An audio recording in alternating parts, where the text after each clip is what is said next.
everybody, and welcome to the Afterlife Collective. I'm Leah. We have Josh and Ulysses with us today, and we're going to talk about some equipment today.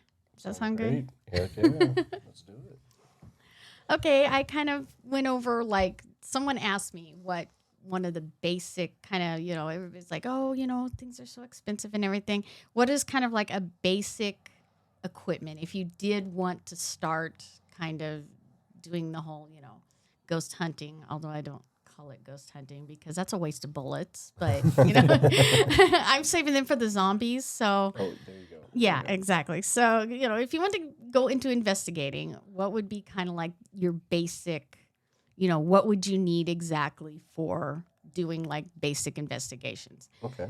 So I kind of came up with a little list, of the kind of equipment that you might need or that you might want. I mean, some of them are wants and others are needs, but kind of a basic setup, what most people would do. And tried to, I did a price kind of like thing so we could figure out, if you have a budget of such and such, you might want to go with this kind, and so that's what we're going to talk about today. So, Okay. All right, cool. any Well, questions? I got lots of questions. Well, you actually. always have questions, though. You keep me that's busy.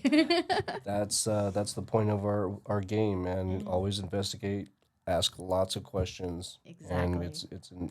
information is important. So, Okay, I thought maybe we should start with like flashlights. all right, perfect. Perfect. Usually this is about the size you'd kind of want. Just a little tiny one. I like this one because it just has a belt hook, so I can hook it into my belt or in the bottom of your boot or something like that.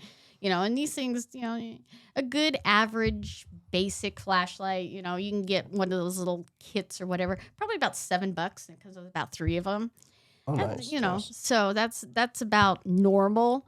Some people go with the headlamps. And I don't have a headlamp with me today, but some people like the headlamps because then they don't have to hold anything. And you can get those, 2 for $20 or sometimes a little cheaper than that. And then, of course, I have my favorite here, though. This is only For self-defense. yeah. This is for humans, not ghost hunting, pretty much. But it does.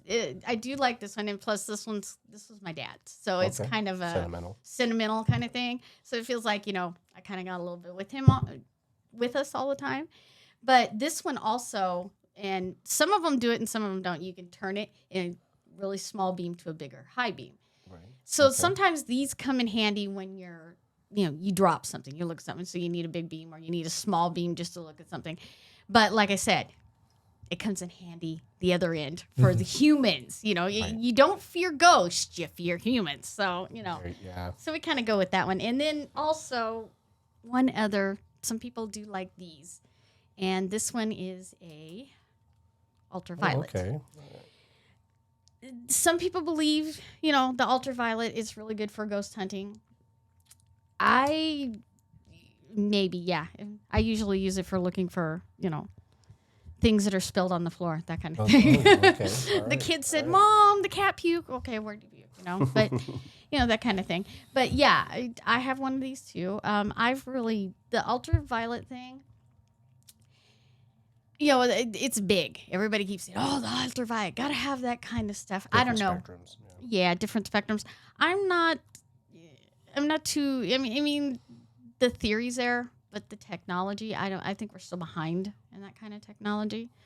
So you can get one of these. I like playing with it once in a while, but it's one of those where you're like, does it really work or not?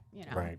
So, and that's pretty much, that's the start because usually that's like the first thing what are like the major things you need?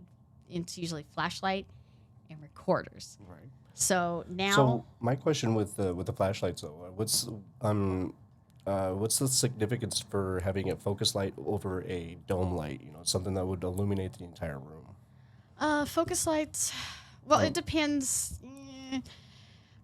Your dome lights are good when you're in an area where you need to see what's going on around you. So that's kind of good. And then your focus lights, usually when you want things dark and you hear some little thing and you're just, you're basically just checking a spot, Okay. they come in good handy for that. Okay. And sometimes that's really good, especially if you're working with like, SLL cameras, you're working with certain different types of night vision, stuff like that. You don't want the whole room lit up in one, so you want just the focus light. So, would you, when it comes to the flashlights, would you prefer batteries over like USB or in multiple batteries? I mean, how would, because I know that sometimes things can get drained. True. So, To tell you the truth, I have never once had really anything that is USB get drained that much. The weird thing it does is it'll tell you it's drained. I had that problem today with a couple of pieces of equipment. It'll tell you it's drained, and then when you go to plug it in, it's full. And it's kind of weird. That is the only thing I've ever had with the USB things. When it comes to like batteries and stuff like that, I like the rechargeables just because, they do get drained, and you have backup that way. And they're easier to charge, and it can be cheaper in the long run. But there really isn't too much of a difference between like the batteries, regular or rechargeable. I just prefer rechargeable because it's cheaper. And of course, in this day and age, you want things that are cheaper, right? So, so I do like doing with those. But as for the USBs, that is a weird thing. I've never had them actually drain and die, and that is the weird thing because I've heard people say no, if it's draining the battery, it's drained. But no, a lot of times, a lot of people, and I've had people say that to me too. Yeah, I've had that problem. It'll say it's drained, and you're like, well, something drained the battery. You go to charge it. The minute you walk away from that area or whatever, it's full again. that is crazy. That is crazy. It is weird. It's really weird because I've always wanted to see it drain something like that, and then I can say, well, yeah, I've had both happen, but I've never yet to this day had one that when I went to charge it, it didn't say it was full again. It was weird. So do you have a preference on the type of flashlight you would prefer? I mean, Probably the small pocket, pinpoint. That's usually what I use most of the time. So. And you carry multiples or just one side? I usually just carry one, but usually, when we're doing something, it's like a kind of he's got one, I've got one. Pretty much everybody's got one. So if one of ours goes out, somebody else is out. There's been a couple of times where it's like, you need a flashlight, and two people will go like this and go, oh, you got one. Never mind. So no breaking out the candle. And no breaking out the candles. Yeah, no wandering around with the little, little torches. Unless you want to play Tomb Raider, that's up to you. I was thinking Minecraft, but Yeah, well, either or, yeah. In my experience, it's always a good idea to carry spares, whether it's battery or extra flashlight or an extra recorder. Yeah. Well, that is true. Usually I usually run around with my kit. Mm-hmm. So there's usually at least one backup of some sort in most of my stuff. That makes sense. All right, let's move into digital recorders now. Okay. I have 3 examples here. Okay. This would be easiest example, number 1. And this is a little Olympus. It does have a SD card. These are usually like the basic of the basic that you would really want to have with you. It's basically, it's easy access, easy reading. This one's backlit. You kind of want the backlit ones, especially if you're in the dark. But that's not really a necessary. If you have a flashlight, you can use a flashlight. But it is handy when it's lit up for you. And these run $30, $35 sometimes, around there. And then the next one I would say would be this would be the low grade. This would be the medium grade, which is your Sony. Everybody loves the Sony, right? And it's basically about the same. Actually, the Sony, this one's running about 50 right now. And usually they run about 30, 35 too. They're usually the Olympus and the Sonys run about the same price. But, inflation, ladies and gentlemen. So is the brand important? Not really. I don't really, unless it's something you've never heard of before that's like, Chinese wish ripoff kind of stuff. Yeah. Pretty much, I would say brands don't really matter too much. I mean, it just depends. A lot of it has to do with, features and what people are comfortable with and what they like. And to me, versatile is versatile. I mean, if it's a good brand like Sony, a lot of people are going to go towards that one, But I also have a Tascam. Now, a lot of people, when they hear Tascam, they think professional. They think, It sounds professional. Yeah, it sounds professional. A lot of people think of the Tascams because they do a lot of, like music industry kind of stuff. And this one runs about $70, somewhere in there, about $70. They were running about $50 before everything decided to hike up. And sometimes you can even find them. Like Amazon has deals every once in a while. Okay. And they'll come down in price.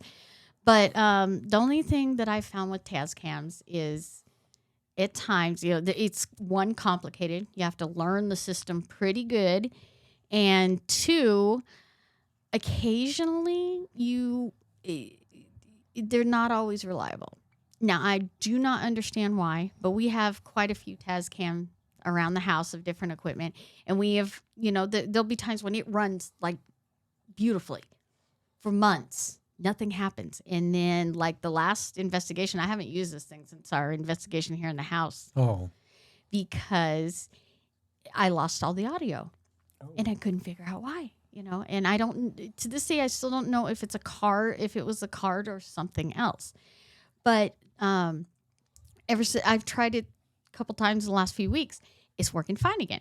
So I'm not quite sure about it. But we've also had other Tascam things, and this isn't just saying that this is a bad brand, don't buy it really, because I've had some that work beautifully. But, we've had other equipment that occasionally, once in a while, you'll just have that one off, and you're like, what happened here? And you do not understand it. So I like them. If you want to go the complicated way, that's the way to do it, because they have menus in here that I still can't run, and I probably never will. But, I would say, yeah, they're a pretty good company. It's just you gotta, every once in a while you have that one little glitch, and you gotta sit there and wonder why, So, but usually what I recommend the most, go like middle grade. Okay. I mean, so you don't have like, but I would say, I say that the Olympus is like the low grade, but I would say it's pretty close with the Sony. So the only reason I call it kind of lower grade is because it is a little cheaper. So, it just depends on what you like better. But I would say, that's, as long as you're running with a digital recorder, you're good. Because that's one thing EVPs, hello, that's the main thing. One of the main things we do here. So That's what I was going to ask is what exactly is it that we're capturing with these things? Electronic voice phenomenon. All right. EVP. Yeah, All right. it's the spirit voices, basically. We're looking for, abnormalities. And back in the day, I did see, there's one thing I'd love to do. I'd love to get some of the old-fashioned tape ones. Just because I'd love to try an experiment that I've seen done before. You get 3 of the same brand tape players, and you run them in different speeds and see what it picks up.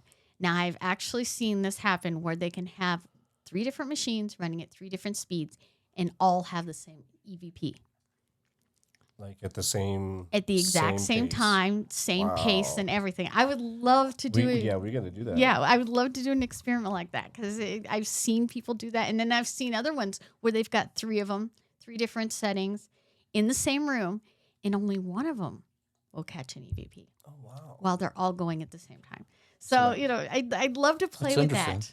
I would love to play with that because it just sounds fun to me, but I'm an audio girl, so, Yeah, absolutely. So you don't necessarily have a specific brand that you prefer. I mean, it's not necessarily you get what you pay for type thing, right? Yeah. So I mean, I don't really. Brand wise, no. It's like you said, get what you pay for. Okay. I wouldn't recommend one called Hochi Tai Dai, and it comes in 4 different languages and none of them English, but hey, whatever works, Right, so. yeah. But I'm not too picky on mine. So I just have 3 different brands because I like to play with stuff all the time. I got to have my toys. Are there any key things that you need to remember while you're recording? Be quiet. Be quiet. Shut up. Shut up. All right. All right. Number 1 rule of EVPs is shut up and listen. Other than that, stop making noises. Yeah, Be don't, quiet. Yeah, don't move around a lot. Don't move around. things Yeah. Right. constantly. Okay. Don't make tapping noises. Mhm. I've seen people tapping their feet sometimes. I was like, stop, please. Yeah, I do that. I do A that lot. too. I do that too sometimes because I had nerve damage in my legs at one time. I don't have that problem anymore because usually if I'm, but it used to be if I'd get nervous, I'd start tapping my feet and my husband would go, stop right now. Okay. But yeah, that would probably be the major things, Now, I've heard. What about 360 recorders? Are you familiar with those? A little bit. I I have never really used them. So you- Yeah. Okay. Yeah, I was really curious about that. Some people swear by them, but that is one thing I've never really gotten into yet because basically when you start going into different things like that, you got a lot more technology, which means a lot more can go wrong, a lot more you can get wrong. So I like sticking with the basics, Okay. just because, especially most people don't Keep have it simple. Keep it Yeah. simple because most people don't have a very long attention span. So, Right, yeah. it's easier. It's much, much easier just keeping it simple. Now, do they have any programs that you can plug into to help clear any EVPs or any static or any outside interference or anything like that? Well, okay. That is a very, very good question. I will say this, being it not, I did audio productions for many years. That's why we have the memory cards, the SD cards. You can take those, put them on computer, and there is a difference. Now, there'll be plenty of people that's going to argue with me about this, but there is a difference between audio enhancement and audio producing. Okay. I know that Ghost Hunters always had that thing that, they had rules for their groups, and they said that, other than turning the volume up, anything else would be producing. No, Right. I'm sorry. Anybody that has any ideology of audio understands that, there is a difference there. You can slow things down. You can speed things up. You can pull up one track out of another track and stuff like that. If you've got a 4-track recorder, sort of like the one sitting in front of us right now, you got that kind of thing. You can enhance it to bring things out without producing Or changing. or it. changing Yeah. it in any Yeah. way, shape, or form. And I know that is one big argument in the paranormal community, whether you can do that or not. I mean, some are for, some are against. Some of them are like, well, if you stick it on a 4-track recorder, that means you're producing something. No, you're not necessarily producing something. I mean, in some of those EVPs, you do have to enhance to understand. So, no, I do not believe that, actually you can put these on programs that can enhance them without actually, destroying them or producing them or changing them in any way, shape, or form. Okay. Now you mentioned something about the memory cards. And is there a preference or an importance versus a removable memory card or internal memory? The removable, SD cards are the best just because you can transfer it between, people in your group. You can transfer it between computers and stuff, and it's a lot easier. Almost everything now, has an SD card reader. Almost, I will say. Almost, yeah. But there's also, a lot of the internal ones also have cords. So depending on what kind of program you got, what kind of computer you got, you can plug them into it. And that's still a function on a lot of them. So, but, a lot of them are going to the SD cards because that's the new technology. But Okay. it depends, whatever whatever you have, you know. Okay. I like the SD cards just because, you know, you can take it from yours and give it to somebody else. They can take it to whatever they're doing, you know. Yeah, that makes sense. You know, you always, I think that's important. Multiple eyes, multiple ears. Yeah. Being able to hear it, so it's kind of collaborating with what needs to be done. You know. So. Yeah, it's like or, one or, of the excuse me, like what bringing truth to what we're hearing. You know, so Yes. it's not just our own imagination of hearing it. So it's like you all heard that, right? Yeah. Well, it's sort of like the example of when we did our investigation here. Ulysses and Vince, both their equipment picked up the one EVP that we had, the one big one of, you know, that was taken in the attic, pretty much. But we got both of them to do it. Now, mine might have done it if the SD card hadn't messed up. It might have been on there. I don't know, because this one was sitting right next to Ulysses. So, you know, but, you know, then you've got two pieces of equipment that, you know, and we could share that back and forth. So that's basically, you know, and like you said, that's just proving. That's more evidence. That's more, you know, proving that, you know, it's not just me. I don't Right. hear this, you know. He told us about it first, and then we went and looked at ours, you know. Right. So there you go. Yeah, that's good. That's good. Another thing I want to add to that is that, you know, when we did that investigation, I had an older Sony recorder. Yeah. And so it didn't have an SD card. It had, I guess it had an internal one. And when we tried to get the information out from my recorder into their computer, You couldn't do they it. couldn't do it Yeah. Wow. because Yeah. it was, I think I bought it in 07. So Yeah, by then it just was dated. the technology. That's the one thing, you know. That's why the SD cards, they're a little more universal Yes. now, because, you know, every time you pull out a computer out of a box, it's already obsolete. So Yeah. you know, Yeah. so you know, but we were able to, between all of us playing around and changing it up and everything, we finally did get all the evidence together to put it in the video. So there are ways to do it. It's just, you know, but I would say if you're starting now, SD cards, just because, you know, it's the universal thing now. Got to follow the universe. So All right. everybody's seen these. They're just fun little items to play with. I usually put them on a mirror. I think that, oh no, that one's still working. I was gonna say one of them's dead already. I put them on a mirror because, you know, like here in the house, at times we've had it. If I'm doing dishes in the kitchen and I'll see out of the corner of my eye, one of these things go off in the living room and the cats are all in the kitchen with me. You know, I've had that happen a few times in this house. And so I put them on the mirror so they would reflect bigger, so they'd catch my attention more.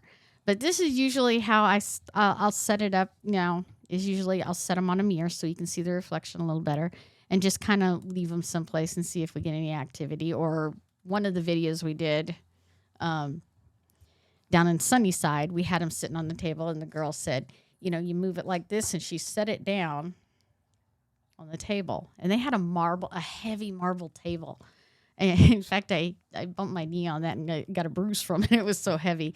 And when she set it down and left it, it bounced. You'll see it in the video. It kind of bounces and starts up again. And both of us are sitting there kind of looking, I'm like, okay, you know. But these are always fun because they're really, you know, they say that they're really, you know, easy to move for the ghosts, you know, very easily done. And they're actually really inexpensive. You know, I was surprised how much, you know, when I first looked into them, I was thinking, oh yeah, they're probably like $20 for two of them, you know. But no, they actually come usually in a 3-pack, and they'll come like this. And this is the best brand that I've found so far, is this Spot. Okay. And you see these like everywhere. I think every pet store's got them. The hardware stores have these things and everything else. They're really good. I actually like them. I've had these that are open. I've had these, good Lord, going on 4 or 5 years, and the batteries are still going. And they say you can break these open and take the batteries out, but I have got one in there that I've taken apart and tried to figure out how to get the button, because it's got a button battery in there somewhere. I've tried to take it apart. I can't do it. You know, it's just easier. Just throw them away. They last forever. If they're not on 24/7, they last forever. Okay. I do not recommend these though. The dollar store will actually get these once in a while, and they look just like the other balls, and they light up pretty well. But when I ordered some of these because they were usually these are about 3 for 10 to 12 depending. Okay, I don't recommend these. These are out of China. Okay. They look the same, they act the same. But when I ordered these, they were what was it? There were 5 of them for like $9. I was like, oh well, I'll try some of these. This is the only one that actually works. So I don't recommend these ones. So they're not reliable. though. Yeah, they're not very reliable. I mean, if you maybe you can get some and they work just fine, but that's the only one that's ever worked, and I just left it in the package because it was like, yeah, I'll just go back with these because I know these are reliable. So Now, I mean, how sensitive are these? And I mean, can anything set them off? Or well, I actually used to do a test. People used to go, oh, well, in your house, you have a lot of traffic out front and all this stuff. I have actually taken these things and I use it with one of the other motion detector things we got that detects vibration. And I can turn the vibration setting on, set it on the floor right next to these. I can go in the living room, jump up and down. Now the vibration will go off, but these won't. But let's see. See, they're not. so They're somewhat sensitive, but not real sensitive.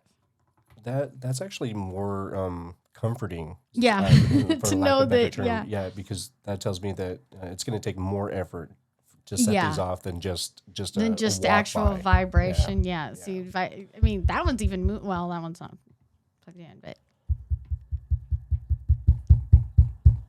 so That's good. yeah. I mean, that's good. But you move it and there it goes. So Okay. it is kind of compelling. I mean, if it depends. I mean, maybe these are a little more sensitive. I don't know. I didn't get a really good chance to try them, but usually I like the way the sensitivity is set up on these because, like you said, it's if you see these things in action and you've seen the tests of jumping up and down, you've seen the vibration tests and stuff like that, you realize, oh wow, Something's touching that. something's touching that. Yeah. Yeah, exactly. So I do like them like this.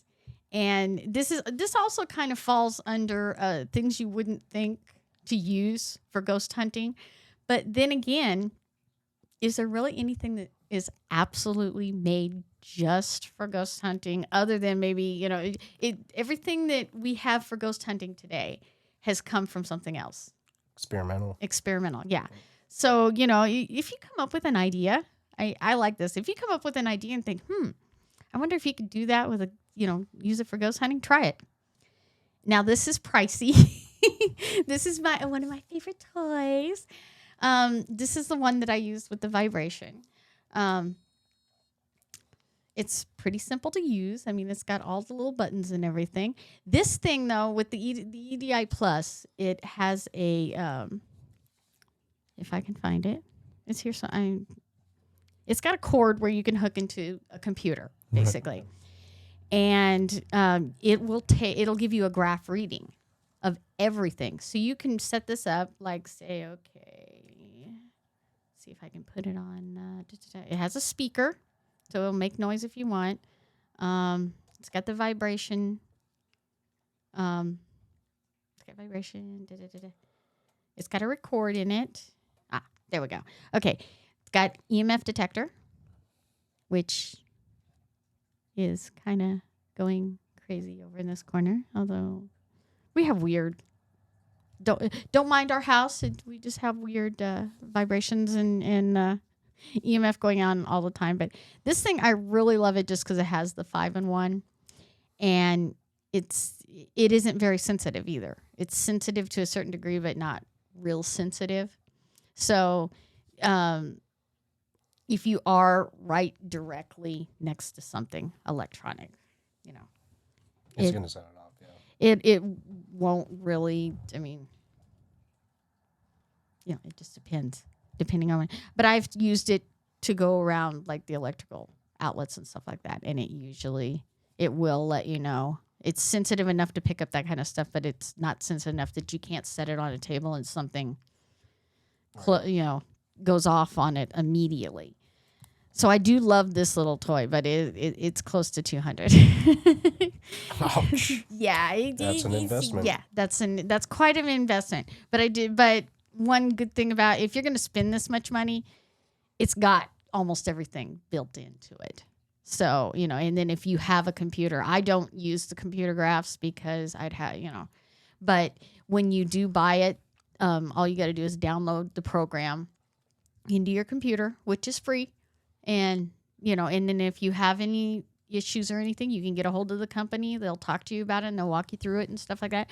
So it's a really good investment because it's got almost everything you need built into it. And if you're computer savvy and want to do the whole computer thing, I've not gotten to that point because the computer I have would probably just, it would blow up because my computer has a terrible memory right now and it's pretty old. So, but if you're into that, that's great. I mean, and then you can have this graph that will print out for you and it can give you everything you need in this little graph, and that's, evidence. That's another piece of evidence. So, so I do like this because it does have a motion sensor built into it as well. What other motion sensor gadgets outside of your arsenal? There's one There's one I'm kind of looking at. I kind of really want to get, and it's LED strips. Okay. And I don't know if you've watched any of the other paranormal shows, you will see them every once in a while. They'll have some kind of LED strips that you can lay in a hallway or something. That if something walks over it, and that they're supposed to be they're not too sensitive, but they're sensitive enough if something goes spooky. Yeah, I would like to have. I'm thinking of investing in that. Because that would be kind of an interesting thing. And I have seen them used before. And a lot of people do use those. So that would be another one. We also have the trail cam. Okay. And the trail cam, now some people say, are those sensitive enough? Yes, they are sensitive enough to go off. And they have to, I will say this, they have a distance that you have to be in. And usually when I've used them in the house, you can tell if something has set it off that's in the picture. I mean, like we have 4 cats. So, you set a camera out, there's going to be a cat in front of it. There's no stopping that. But I have had times when it will be sitting at one end of the room and like it'll be over by the windows. And then we have the dining room. And then we have the kitchen. Now, I have some recordings that I've done in the living room that the cats are in the kitchen, and you can see them moving around. But the closest you have to be to that thing to set it off would be about, just inside the living room. And there's no cats inside the living room in the picture. You can see them all. They're all hanging out in the kitchen, and you're like, okay, then it wasn't the cats that set it off. What set it off, So they are sensitive enough that, little things will set them off. But they have to be really close to do it. And so I kind of do like that because, you can also see, if you know just about, basically when you get them, some of them have a longer range than others. Figure out what your parameters are. And then think, okay, if there's nothing in that certain parameter that should have set it off, what set it off? So basically you're debunking anything. Okay, there's a cat sitting in it. Right. That's not going to do it. Okay, there's this, there's that. Or somebody walked through, you can see somebody walk through in the room or something like that. And that's just as important to me. That's just as important as the evidence itself. Yeah, is being able to sit down and debunk this stuff. Because basically, it's sort of like the old Sherlock thing. If it is, you figure out what's possible. And if you can't come up with anything that's possible, then you're looking at the impossible. Right. So, there you go. So that's a really good one. Although some of them, I will say that some of the motion detectors are delayed sometimes. So you have to watch out for that. The one we got only has a 2-second delay. So that's not that bad. But I've seen some of them have a 10-second delay. And I've never understood why, because, you're supposed to be using these to, like detect deer and stuff out in the, out in the woods. If it's a 10-second delay, if a deer comes running through there, you ain't never going to see it on there. You'll be like, Right. why is it on? So you just have to look at the parameters, different things to Okay. tell what they are. So, and that's where you have to do your research on getting something like that. What about are there any particular setups that would sort of limit contamination? Motion. Is there a specific Yes and no. design? I don't know if there's actually design to it. I mean, it would just have to depend on the elements itself. I mean, if you're going into a house that has animals, the first thing is keep the animals out, Right. because Yeah. obviously that'd be the first one. Certain ones you want to make sure that it isn't voice activated, because I know there's some of them that are also voice activated out there. Motion sensors? Yeah, they Oh, actually really? have Okay. some. It'll go off with either a noise or a movement. Oh, okay. And there are a couple of them that do that. Those are kind of pricey up there too, but there are a couple of them that do it. But I don't consider that, because they have very sensitive microphones. Now, if you put them in a room and you're like, okay, nobody's in this room, but you're in the room next door, Right. and So somebody, it's too accurate. it's almost too Yeah. accurate, Yeah. because it will things will go off, and then you're going, you hear that? There's something going on, and it's somebody yelling in the other room, but it sounds like a whisper in that room. So, you have to, so there are different setups that are better. Okay. You have to, like I said, it depends on the environment, basically. If you're doing like an abandonment thing, that's probably your best ideal for using trail cams. Or if you're doing like we do here in the house, we will put it on at night just to see. Abandonment, like as in you're just going to set up cameras and leave? Walk. Yeah, Okay. just walk away. Okay. Like a lot of the groups like to do that. They'll do I know like Paranormal Quest is really good at doing that. That's one of the first things they'll do. They'll go set up everything, and then they'll leave and go eat lunch. Actually, that kind of sounds like And then it- come back like an hour. viable, yeah. Yeah. And they actually do pick up some stuff like that. I have never actually done that too much. Yet. But yet. Yet. I haven't done Right, that too yet. much yet. Yet. Big O yet. But that is a good way to get evidence, especially if but see, that's the thing. You got to make sure no one's going to be contaminating that at the time. I mean, that's great if, you got a place for the night. That's great, and no one's going to be in there, and it's locked down where nobody's going to get in there and contaminate it. But if you're talking, you go someplace and it's like, see, an abandoned complex, something like that, and you set up a trigger like that, or you set up a thing like that, you always have to stop and think, okay, it's an abandoned place. We're in the middle of nowhere. Are there other humans? Are there homeless people? Are there animals nearby? So you Right. gotta, like I said, it all depends on your environment, where you're at. Okay. All right. Cool. Well, I think I think we got a lot of questions here and a lot of answers, and No, so and we have many more to come. So yes, this is evolving Yes. field. So so I hope you all have enjoyed this video, and we will see you next time. see you guys later. Bye.